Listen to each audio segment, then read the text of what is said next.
All right, well, today we're going to look at a two-part series. Two parts. So if you're here today, you're right on time because you're right in the beginning of it. The Audacity Equation. You know, about 4 years ago, actually we're going on 5 years, where God did something and he had us start something called Audacious Faith. Had it started with a podcast. Now it's gone into some books, some ministry, some different things like that. And the way that happened was it was post-COVID at the time, and a lot of people weren't coming back, or a lot of people were still afraid and were not coming out. And I remember praying one night before going to bed and just had a real burden in my heart to see more people reached. And I remember saying to God, I don't know what you want me to do because people are afraid, they don't come out. And he said, well, you know what? If they're not going to come to you, you need to go to them. And that's how a podcast started and everything. But through the time, and basically the premise is, for those who have the audacity to believe that God put you on this earth to do more than just exist, but to make a huge difference in the world around you. And I hope that that's you. I hope that when you think about your life, you realize that you're not just here just to exist. I don't care what age you are. I don't care what you've gone through. The very fact that you're here today, the very fact that right now God has put you in this room and he's given you another day, that means there's a difference he still wants you to make. If that were not true and you know him already, he would already have taken you home. The reason that you have this day today is to make some type of impact. All right, it may seem as if the world is just revolving and revolving around, and it may seem to you at times like nobody would notice whether you were here or not. But God notices. And he's got you here on purpose. And he wants us to be people that not only live for him and know him, but also make an impact in the lives of others and point others to him as well. That's what we want to focus on in the year of 2026, with the goal of working with God to see heaven become more crowded in the future. We want not only to know that we have the assurance of going there ourselves when our last breath on this earth is done, but that there are others that we care about, others that God brings into our lives that will also be going there with us as well. God is the one that ultimately does that, not us, but he gives us the privilege of being a part of it. And that's the amazing thing. So recently I was looking at something that I looked at years ago, and it was a course that came out by Willow Creek, I believe, many, many years ago, back in the 1990s, called Becoming a Contagious Christian. You can still look it up. It's a great course, great principles. So the other day I was reviewing it again, and I thought, you know what, we're going to modernize this just a little bit, take a new take on it, and that's where we came up with the Audacity Equation. The equation that basically says, what is it that's needed in our lives daily to make a difference in the world around us? And there's 3 C's. And we're going to look at just the first 2 of them today. Okay? But the idea is that when you have these 3 things in your life consistently, that will lead to kingdom impact. All right? So today we're going to start with the first of the 2 right here. But let's lay it all out for you. Tenacity equation: character plus connection plus clarity equals kingdom impact. Here's a couple of verses that we need to look at today that we've got to remember. Matthew chapter 28, verses 19 to 20. This is the call that each one of us has. It was Jesus himself who was saying this very soon, shortly before he was going to ascend into heaven. And these are the instructions that he gave to his disciples, and it's the instructions that clearly are for us today. Think about it this way. If you were standing there and go back in time, and you knew that Jesus was about to go to heaven, and you knew that he was going to give you one last set of instructions before he left, and for us to know, for us to do before he came back. Well, this is it right here. We got to lean in and say, Lord, what is it that you have to say? Because it applies to us today. He says, go therefore and make disciples of all nations, baptizing them in the name of the Father and of the Son and of the Holy Spirit, teaching them to observe all that I have commanded you. And behold, I am with you always to the end of the age. There's so much here in this commission. And realize something. When it says the Great Commission, which is what this is known at, a lot of people like to phrase it this way, and it's very true. It's a great co-mission. This is something that each one of us does together. And not only do we do it together, but we do it with Jesus. That's all in the verses right here when we look at it. It says first thing that we're supposed to do is what? And this is very important. We need to actually go. We need to actually go. Now, every day we're going, right? Whether we realize it or not, just like we've looked in the past. Every day we're walking. Every day we're running. We looked at this, I think, last week. We're running every day. Okay? The question is, how are we running? All right, we're going. We're going every day to places that we go to, whether it's school, whether it's a job, whether it's working out somewhere, whether it's going to the store, whether it's driving the route that you normally drive, whatever it is that you do, we are going already. So what Jesus is telling us is that in the way that you're going, do it with some purpose, not just aimlessly. Understand why you're going. Have you ever thought about your life and going, how did it come to this? I don't know if you ever thought about that. Why do I do the things I do? Why do I have the schedule that I have? Why do I go the places that I go? Why is my routine the way it is? Was this the way that it was meant to be? Well, what's the purpose in it? Right? Some people go, well, I have to get up and I have responsibilities and I have to go earn a living and so that we can pay the bills and so that we can eat and we can have the lights on and we can have a roof over our head and all that. It's just like this big old rat race. But is there more to life than that? I would hope the answer is yes. Because when there isn't, that's when we feel down and that's when we feel depressed and that's when we don't have purpose and that's why we just feel like we're wandering aimlessly in a vicious cycle at times. No, there's supposed to be a greater purpose than that. And in that going, we're to be on the hunt.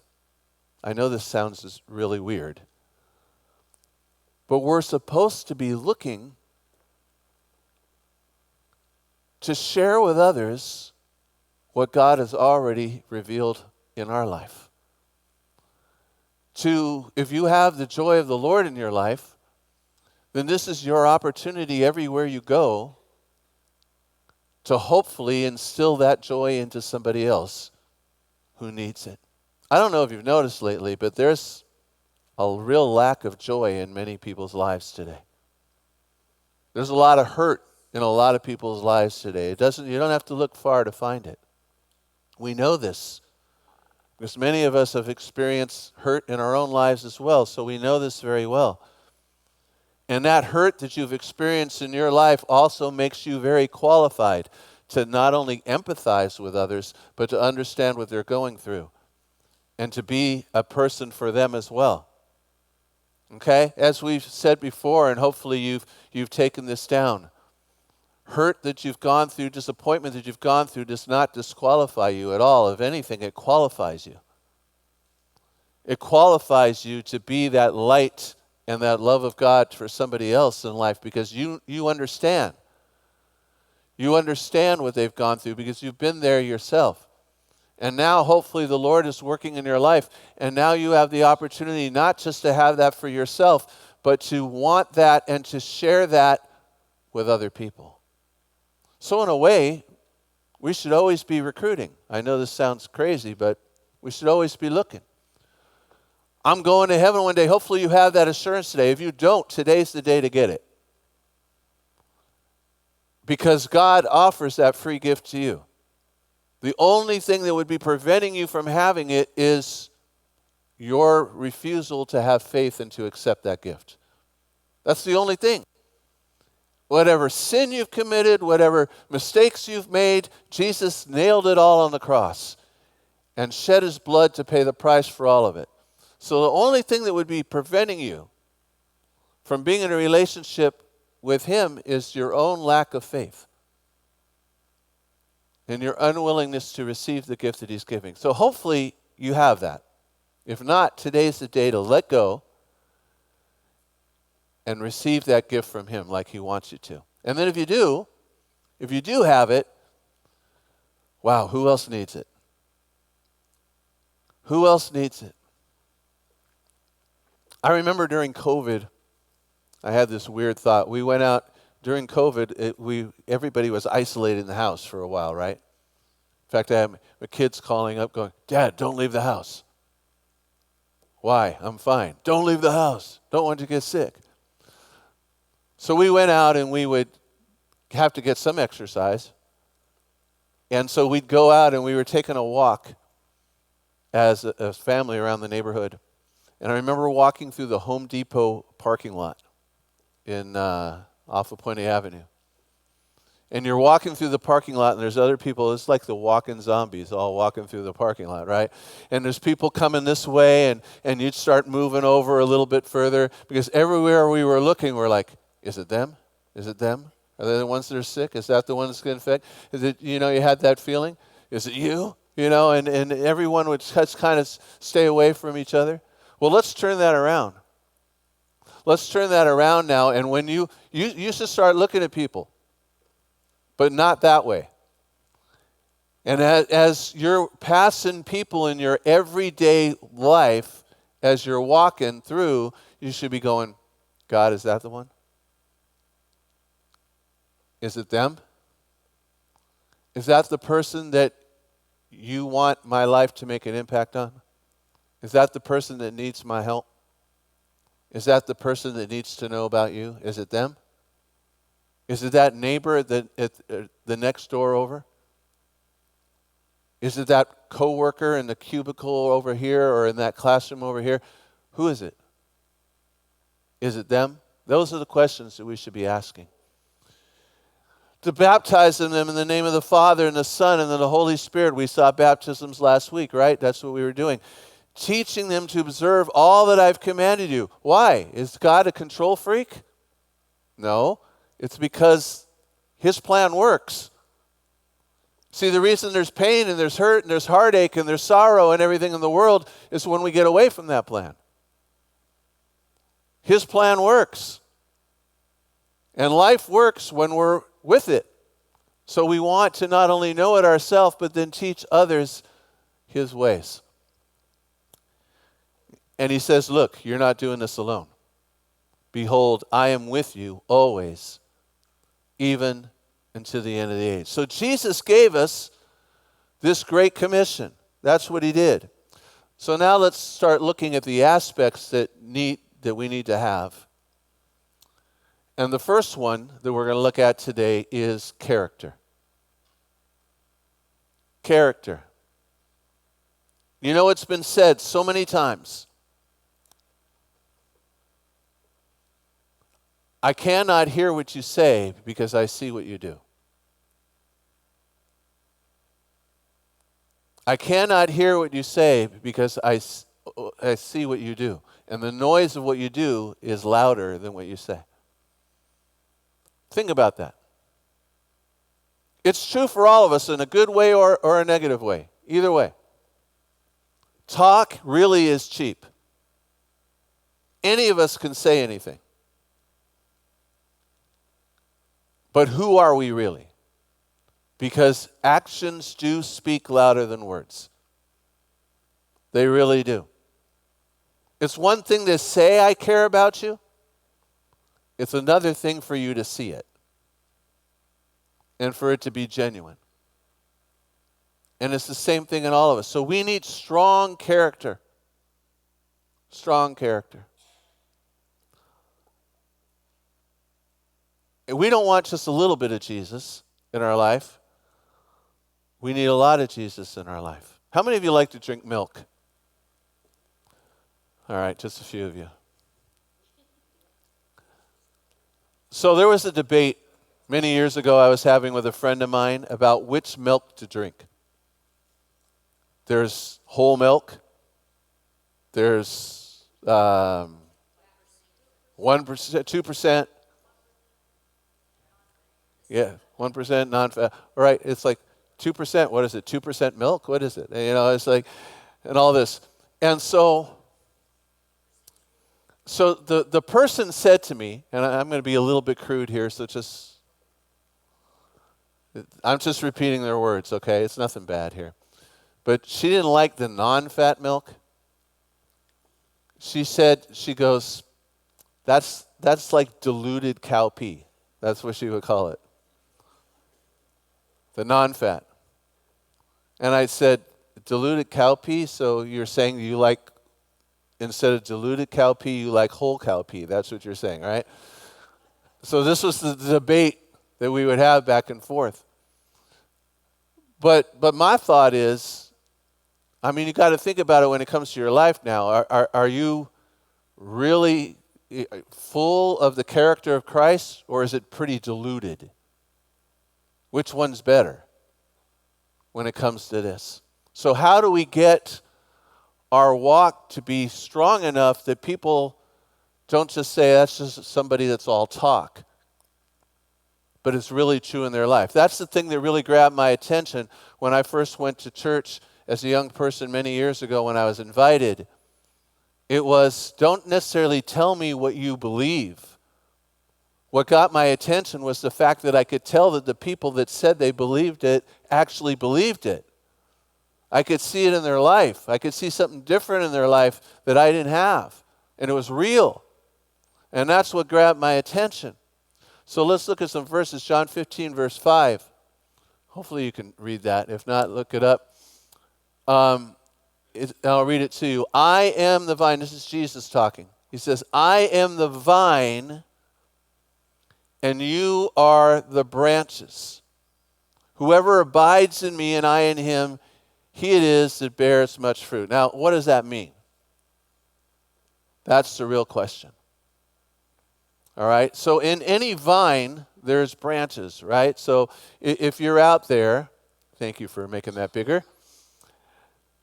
If you're out there and let's say, you know how ivy grows on a fence, like on a chain link fence?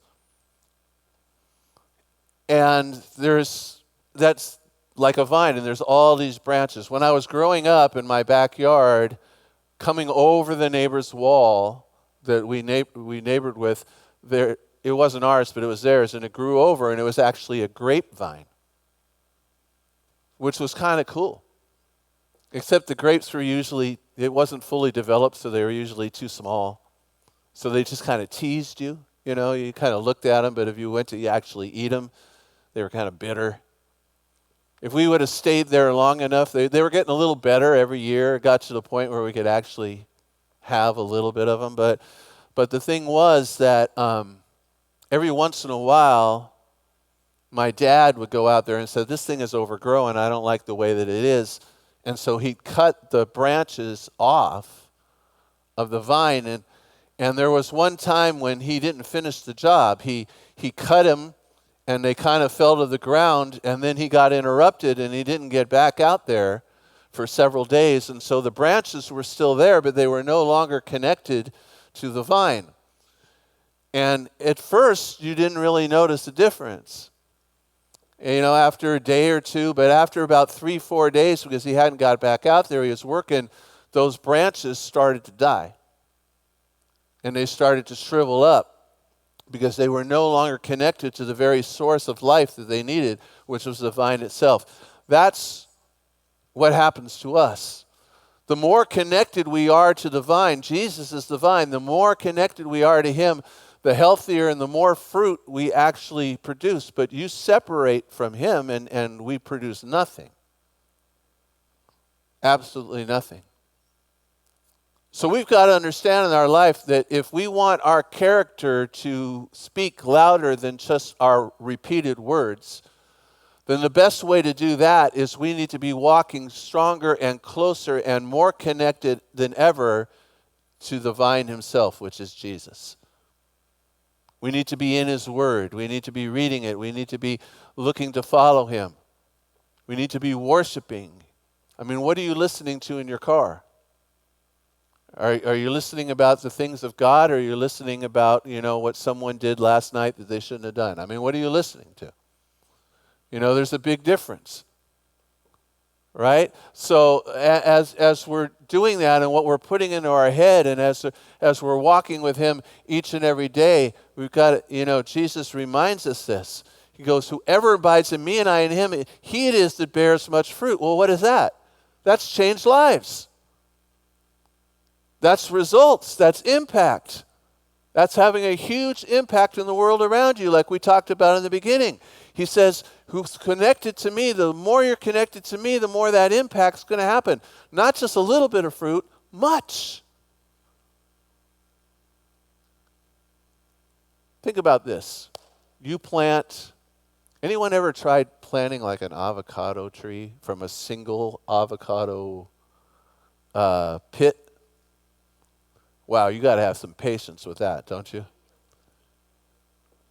That may take a decade or more. It takes, I remember being so excited. It was in the jar at first. And little hairs started coming out of it or something. I don't know, like little roots or something. This is what I'm remembering from back as a kid.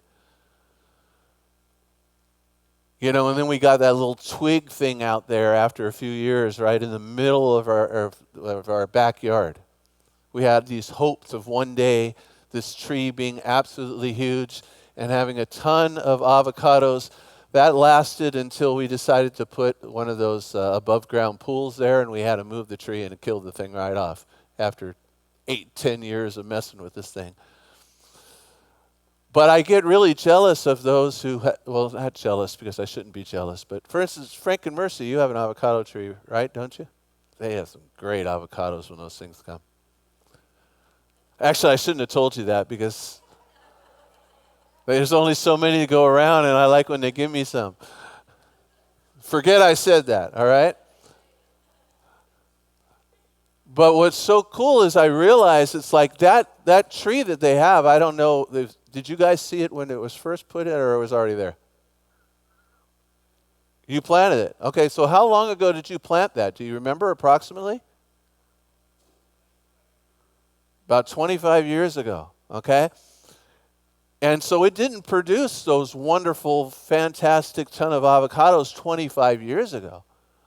But the more it grew and the more it connected and the deeper the roots got and everything, now what it does is amazing. And that's the picture that should be continuing to happen in your life and mine. Is that the more we're connected and the longer we stay connected to Jesus and the more he works in our life and the more it would be really disappointing this year if they only got like 2 avocados. We're talking bags. A lot of us were like, if just one positive thing can happen in anybody's life because of my life, I'll be happy. All right, well, that's great.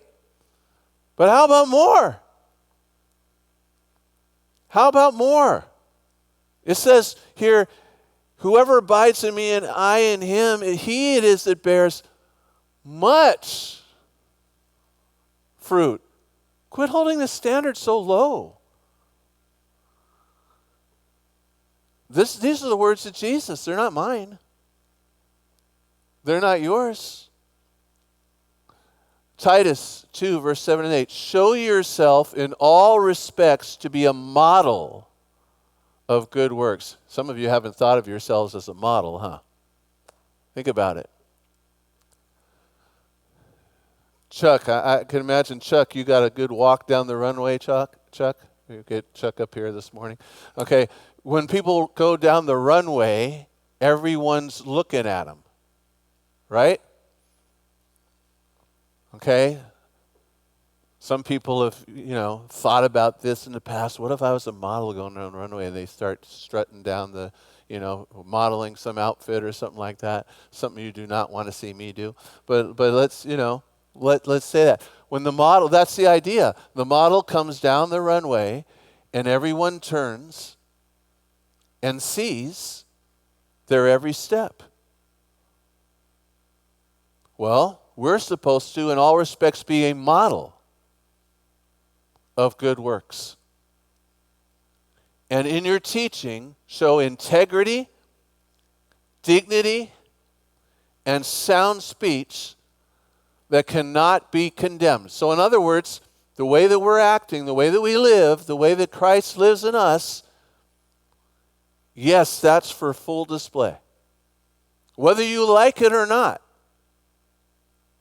Whether you like it or not. I've told this story before, but it'd be new for some of you. Years ago, before ever coming here, I was helping Val, and we were doing at the church, they had a school there, and they had after-school care.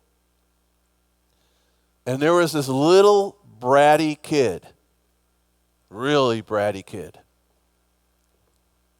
Now, this doesn't always hold true because I don't want to offend anybody too badly this morning, but often behind a bratty kid, there's a bratty parent. There's a reason. And this kid would get dropped off at about 7 o'clock in the morning, then go to school through the day, and then mom wouldn't get there till like the last minute. And I'm not judging or whatever because I don't know, but she wouldn't get there till like the last minute, like when it was supposed to close at like 6 o'clock. So this kid was there like all day, like literally 11 hours. And I remember this so vividly because this lady was, this mom was crazy. At least she seemed that way. And she pulls up. We're literally outside because she's late, all right? So we're outside and we're ready to go already. And she comes pulling up in her car after leaving this kid all day long. Basically looks like Cruella de Vil out of the 101 Dalmatians. And she pulls up and is like, I forget the kid's name, but she's like, hurry up, get your stuff. And we're like, whoa, it's like, this lady's real, oh man, I feel bad for this kid. And when she pulled up, it's like, oh, now I understand. Okay, why this kid is like this. So he gets in the car and all this kind of stuff. So anyways, a couple weeks later, I get in this, one of the Christian bookstores was holding this, they used to do all these instrumental soundtracks. And so they had a soloist contest where you'd sing, you'd do special music or whatever. So I enter into this contest because you could win some prizes. And so we're at this contest, and I remember this one lady that gets up, and she comes out all made up, hair all nice, everything. Praise Jesus, praise the Lord, all this kind of stuff. And she's doing it, and singing this song and totally into it and all this kind of stuff and everything. And I'm like, oh, that was interesting. She was, pretty good and all this kind of stuff. Well, anyways, 2 days later, we're back at the school, and this mom comes, and she's like, oh, hi. She goes, oh, you were great the other day at the soloist. And I'm like, the other day when? And she's like, I saw you at the thing for the Christian bookstore, the soloist contest. She goes, I was there. I participated too. And I looked at her and I said, you did? I don't remember. She goes, yeah, I sang this.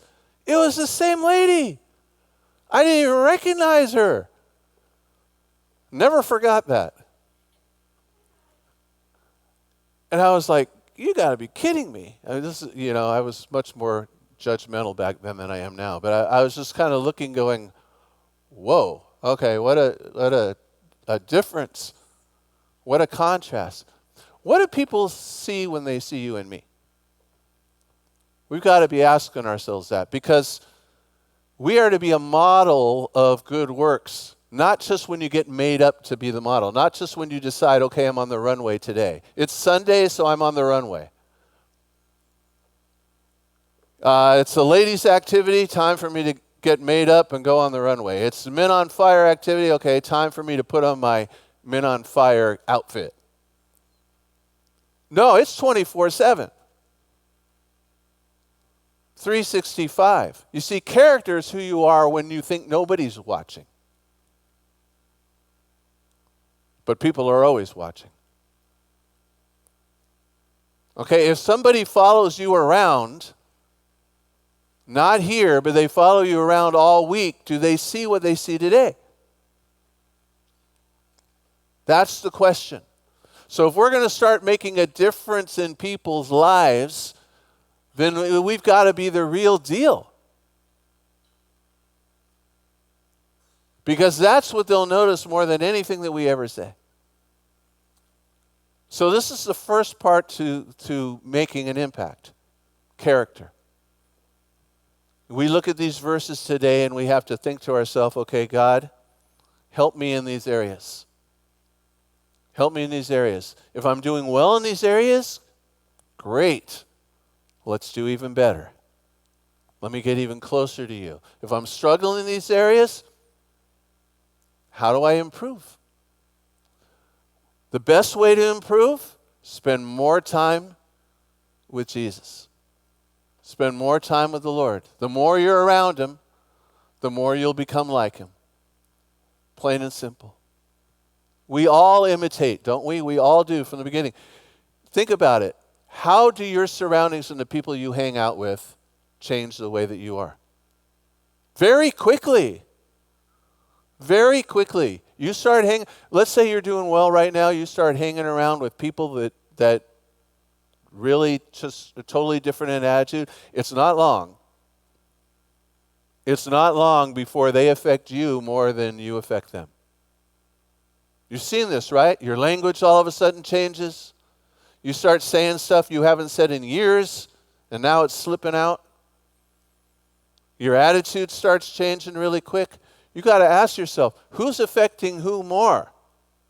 I should be affecting them more, not the other way around.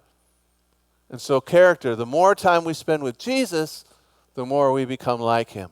And then we can be in the midst of others and be a shining light for Him. But we got to keep spending time with Him. The next one, the other one we're going to look at today, connection. Character is very important first. And then connection. We got to connect. We've got to actually be where people are. You cannot hide in your house all the time. As tempting as it is.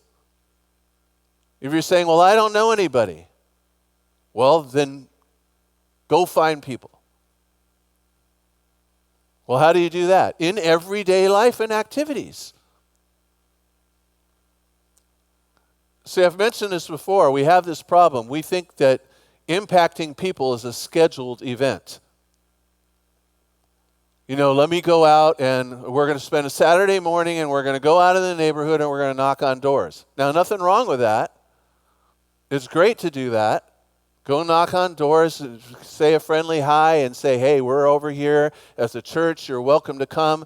That's a beautiful thing. Nothing wrong with that. But the problem is, what about when it's not scheduled? You know, people need stuff all the time. So in everyday life, there's activities where we come across people and we connect with people. If you don't, then start scheduling some of those activities. Start scheduling some of those activities. Proximity, relationship, trust, going where people are. So, Luke chapter 5, verse 31 and 32. Jesus answered them, those who are well have no need of a physician, but those who are sick. I have not come to call the righteous, but sinners to repentance. Now, the context of this verse is he was being questioned. And the question was, Jesus, why are you going to the places that you're going? Why are you sitting with and hanging out with the people that you're hanging out with? Why are you sitting with tax collectors and sinners? And he was being criticized for it. Now, in your life, maybe I'll give you some examples of some places that you could go. You go to the gym or a workout class or something like that. And it doesn't look anything like a church service. The gym that I go to, quite honestly, the music that they put on and some of the stuff that it's saying, I just try to tune it out. But I go there. And there's people in the gym, there's a lot of believers in that gym, but there's a lot of people that are not. I know when I was first going to church for quite a while, I was basically even taught, well, there's something called separation. And it's a biblical concept of separation. And that separation is you separate yourself, you live a separate life, and what it means in separate in behavior and conduct. All right, so I could go in a room full of cursing and cussing and all those type of things. And separation in the biblical sense would be that I can be in that room, but I don't have to do that. I can be a shining light that's different. Separation taken to the extreme says don't go in the room at all, because it will just drag you down and all that. That's why that first part, hanging out with Jesus, is very important, because otherwise it's true. It will. But the stronger that we walk with him, then we can walk into then, because Paul is instructed, for instance, when he gives instructions in the Word, he says, I didn't mean for you to separate yourselves from the people of the world, because then you'd have to come out of the world. But just be separate in your conduct and your behavior for Christ. Okay? But we have to go where people are. Because how can light shine in darkness if it stays away? We have to let it shine. So Jesus said, he goes, hey, well, the reason is you're criticizing me about being here or there or hanging out with them or whatever is because I'm not called just to come here to hang out with those who don't need anything. I'm called out to hang with those who do. All right, can you imagine a doctor who never saw sick patients? Why would you need the doctor? All right, if you're not, except for your normal checkup because you're told to do so, all right, do we wake up in the morning and go, oh, I feel great today? I think I should go to the doctor then. Of course not. We think about going to the doctor when we feel like garbage, or when something hurts, or when something that we can't explain. Right? That's what the doctor's for. And so when we go out as the light of the world, we should be looking for those who need him. And that means we need to get where people are and do that. That's why I coached for many, many years. Say, well, why didn't you coach in like a Christian school? Now, are there people in Christian schools that need the Lord? Oh, absolutely. I've been involved with Christian schools. Christian school does not mean Christian. It's not automatic. Not at all. But I was in public high schools here in this area, and I loved doing it that way. And the reason for that is because I get an opportunity to shine his light in those situations and be different than, say, other coaches. Okay, in the way that I treated players, and the way that I showed respect back and forth, and the way that I would, even handle situations when they were really struggling. Okay, it was a perfect opportunity to do that. How did I deal with athletic directors and other coaches and other people and referees and all those type of things? You got to get where people are. And so it was a perfect opportunity for me to be able to do that. And it was laughable that God would put me in that situation, because I grew up as a musician, not an athlete. I loved basketball, but I couldn't jump and I was uncoordinated. And I could shoot really well as long as you didn't guard me. So it's ironic that then God would put me in a situation where in 12 years we won 10 league titles in 12 years. How crazy is that? See, that's what God does. Because I didn't know what I was doing. But that's what God does. But he puts you in those situations so that you can be a light. You've got to go where people are, connect. Jesus went towards the broken, not away from them. Proximity with purpose. And then the other verse we want to look at here is 1 Corinthians 9:22. And this is Paul. And he was talking about the different places he would go and the different groups of people that he would talk to. And he said, I have become all things to all people, that by all means I might save some. Now, that does not mean that he was fake. But if you look at the whole passage, you will find that he found with people common ground. Things that he could relate to. And we need to learn how to do that. Because God has given us different experiences in life, and there's people out there that you can connect to that he wants you to connect to. And we need to look for that. So for example, if I talk to, he's not here today, so I can bring him up. So Jill's sitting here. So when I see her husband, Ray, and when we talk, you know what we end up talking about a lot? Sports. Because he likes sports. We'll talk Dodgers. Sorry, Jim. We'll talk Lakers. And he'll bring it up. He already knows. He sees me, he goes, so what do you think of the Dodgers? What do you think of this move? All or whatever. And we'll start talking about that. Because it's something that he likes to talk about. And I like talking about it. It's not fake. I like talking about sports. I can talk about sports all day. So in that case, it may be sports. Another person, maybe, like if I talk to John, John only likes one sport. And I know that, by the way, because I've talked to him. And that sport is, go ahead, you say it. UFC, all right? That's the one he likes.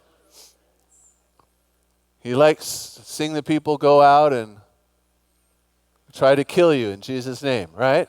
And give God all the glory after they almost took your head off. And that's fine. Now, he said UFC, not USC. Don't get excited. It's not the same thing. All right. And that's the sport he likes. So if we start talking about sports, I know if I say, how about them Dodgers? He's like, I don't really know. I don't really care. I don't really follow.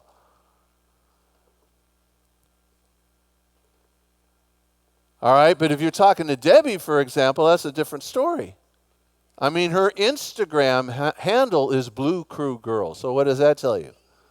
It's all Dodgers. All right. So, I mean, so you common ground. That's just talking about sports. So there's different things. If you walk in, I learned this from someone who went to this church for years, and some of you are old enough to know. His name was Gary Zickafus. And one time, many years ago, when I first got here and I was so shy or whatever, he said, we're going out on visitation.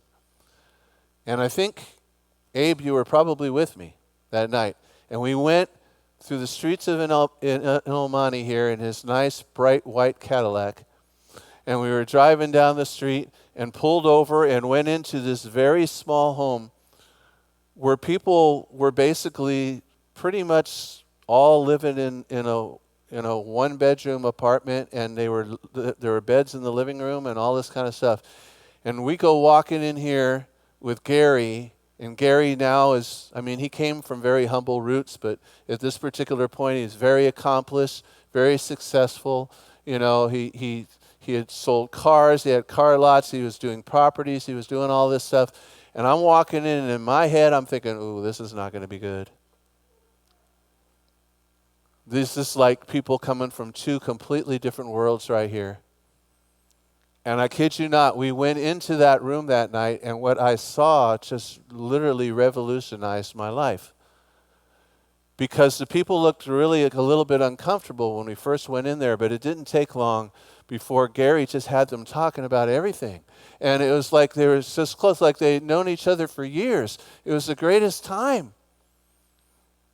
And I remember we left, and we got in the car, and I asked Gary, I said, how'd you do that? And he goes, do what?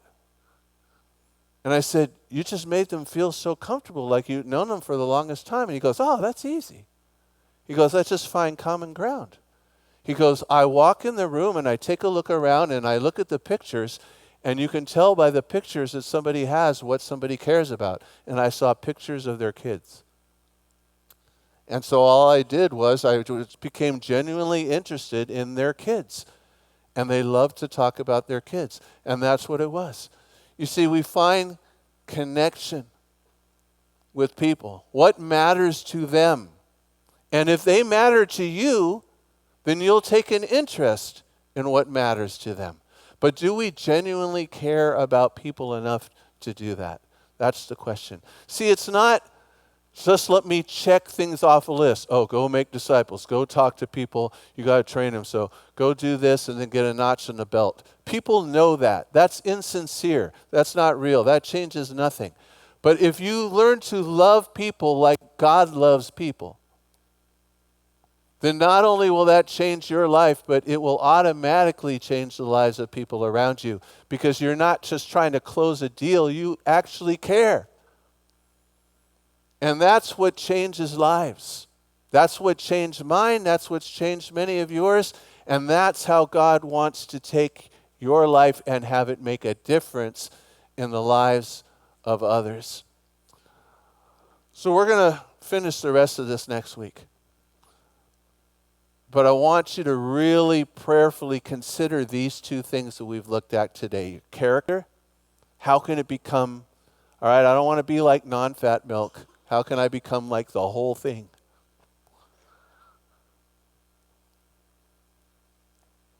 In fact, let's even go beyond whole milk. Let's become half and half. Let's become the cream. Let's become all of it. Let's become so thick with Christ that literally you're like being dropped in clumps out of the carton. That's how thick it is, all right? I mean, yeah, that should be the goal. And then as that's happening, let's say, Lord, who is it? Let me connect with more and more people. We live in a world where we're so used to instant results that if we don't see instant results, I'm going to stick it in the microwave and 2 minutes later it's done. You know, it's like if we don't see instant results, we go, this doesn't work. But often it's seeds that are planted that then take years, but then they come back. And I mean, the timing when it is, it's just as valuable 5-6 years later than it would have been 6 years ago. I mean, it doesn't matter when. God's in control of the when. But that's what we're called to do. So we're going to have a word of prayer and we're going to have a closing song. But that's our prayer. That's our prayer for each one of us. And may God work in your life. If you're here today and you need Christ still, and you're not sure about that, you know, after our you can call upon His name during closing song, or talk to someone, or come up to me after the service as well. I'd be happy to talk with you about that because it's so important. And make sure you have that right in your life.